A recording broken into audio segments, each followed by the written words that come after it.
A sightseeing flight turned into a nightmare when a C-47 Skytrain crashed in the dense jungles of New Guinea, inhabited by a primitive tribe rumored to be headhunters and cannibals.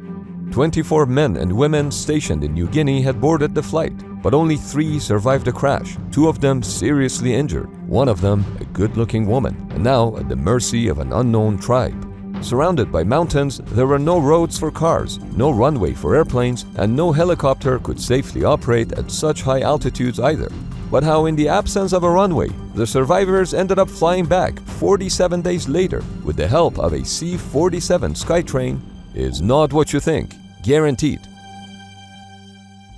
The date was May 14, 1945, a few months before the end of World War II, when Gremlin Special, a C-47 military transport airplane, crashed at Shangri-La Valley.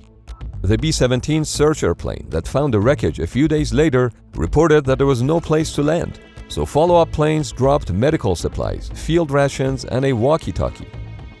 "We are all right," said the 3 survivors in their first message. Sergeant Kenneth Decker was one of the survivors. The crash had happened on his 34th birthday, and he was seriously injured.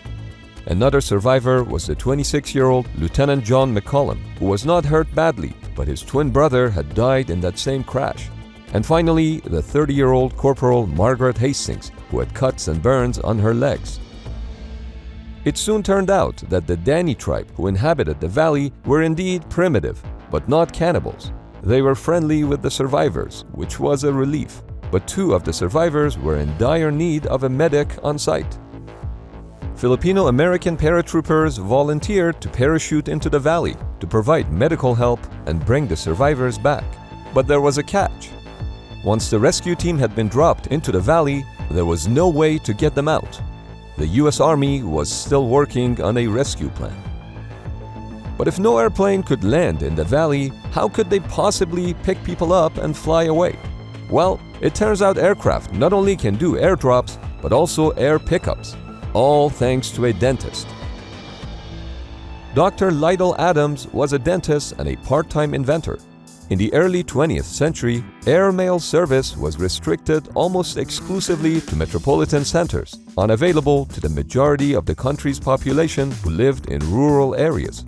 Although a system that allowed trains to snatch mailbags without having to stop already existed. So in 1928, Adams, with assistance from Boeing engineers, developed an air pickup apparatus. In this design, the mailbag was suspended on a rope between 2 poles.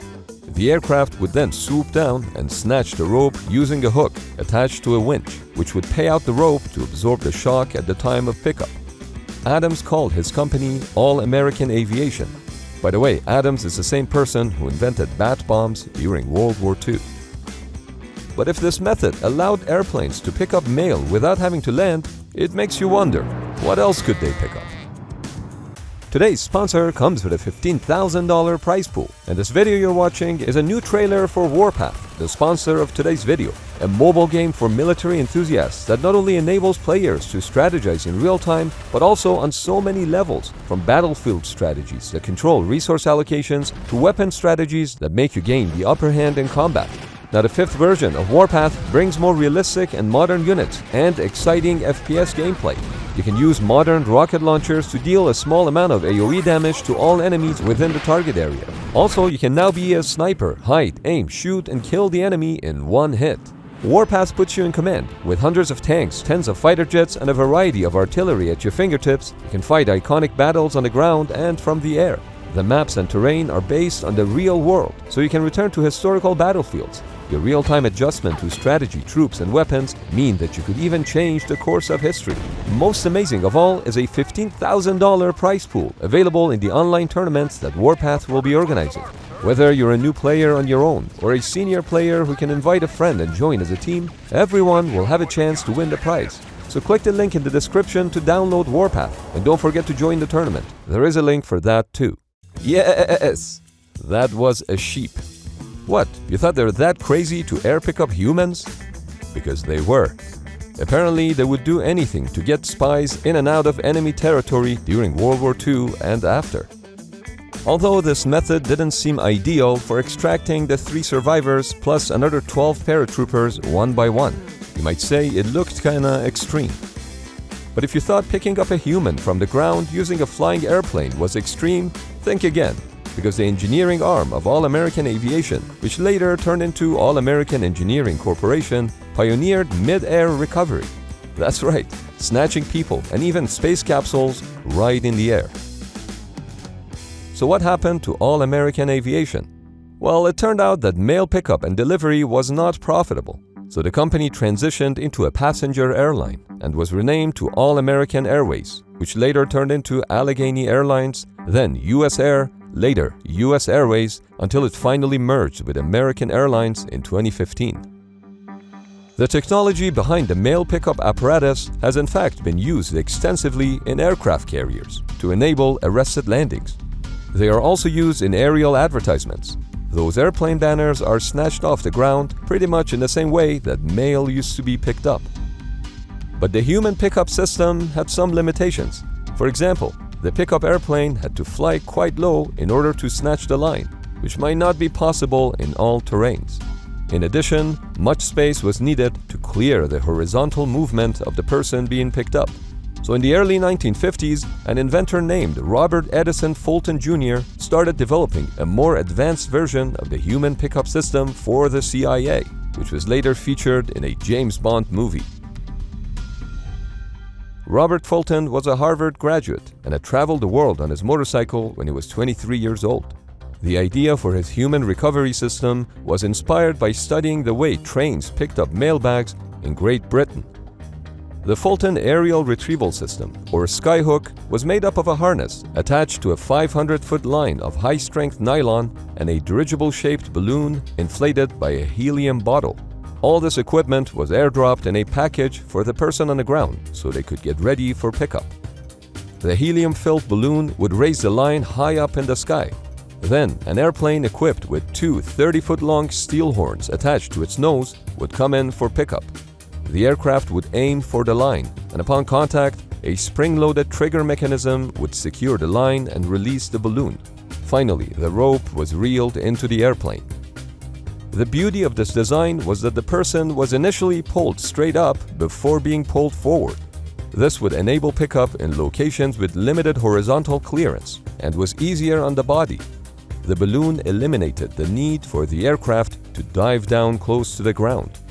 This procedure was also less complicated because the pickup was done in front of the aircraft, where the pilot had visual, as opposed to a hook in the back underneath the aircraft.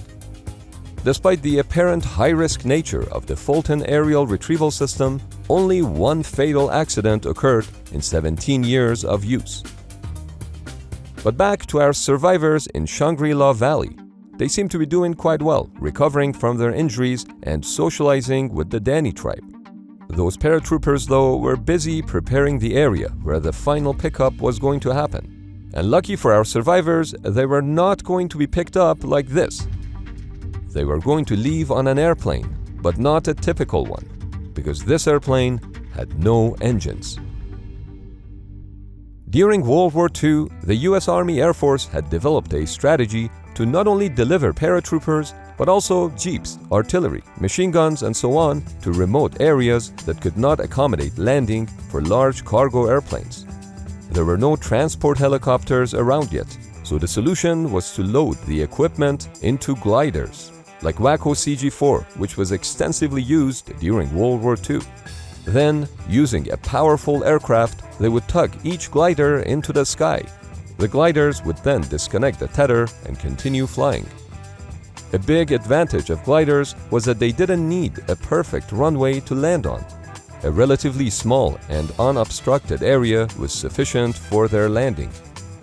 But a big disadvantage of gliders was that they were only capable of doing one-way trips, because no tug airplane could land in those areas to tow the gliders again into the sky. Even though some gliders would get damaged during landing, most of them were in good shape to fly again. If the US Army Air Force could figure out a way to pick up gliders from those remote areas, they could load them with wounded soldiers and bring them back. Kinda similar to picking up mail from remote areas, which All American Aviation had figured out how to do 15 years earlier. The snatch method for gliders was developed using a similar principle.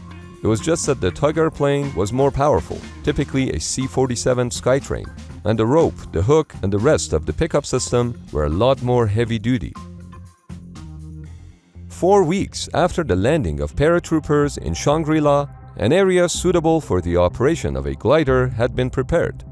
On the day of the rescue, the cleared-out area was marked with white chutes, so the pilot of the incoming Waco CG-4 glider could easily spot his landing.